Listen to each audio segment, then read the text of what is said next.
तुरंत लग गई। बोले महाराज जी आप बताइए, जैसा आप बताएंगे वैसा मुकुट बनवाऊंगी।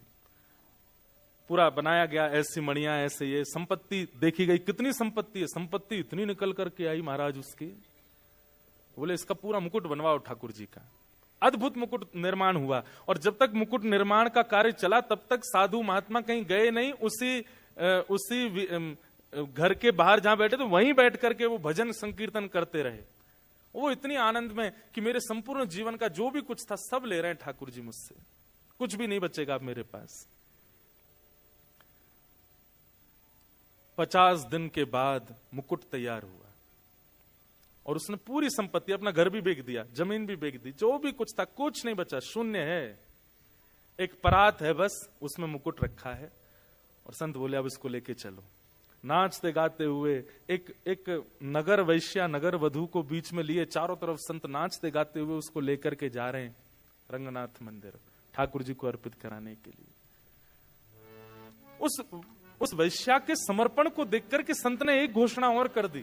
क्या? बोले ये मुकुट कोई पुजारी नहीं पहनाएगा, कोई संत नहीं, तुम खुद पहनाओगी ठाकुर जी को गर्भगृह में प्रवेश करके। अब सोचिए आप, कई बार बंधुओं तन का शुद्ध होना बहुत आवश्यक नहीं होता है, पर विचारों में अगर आपकी शुद्धता है ना तो ठाकुर जी आपसे बहुत प्रसन्न है। आज वो वैश्या भले ही है, शरीर उसका अपवित्र है, पर उसका हृदय इतना पवित्र था, साधु ने कह दिया तुम ही मुकुट पहनाओगी ठाकुर जी को जाके।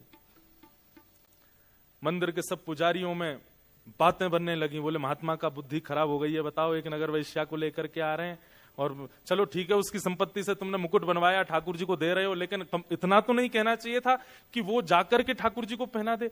और वो महात्मा इतने पहुंचे थे कि उनको कोई मना नहीं कर पा रहा था।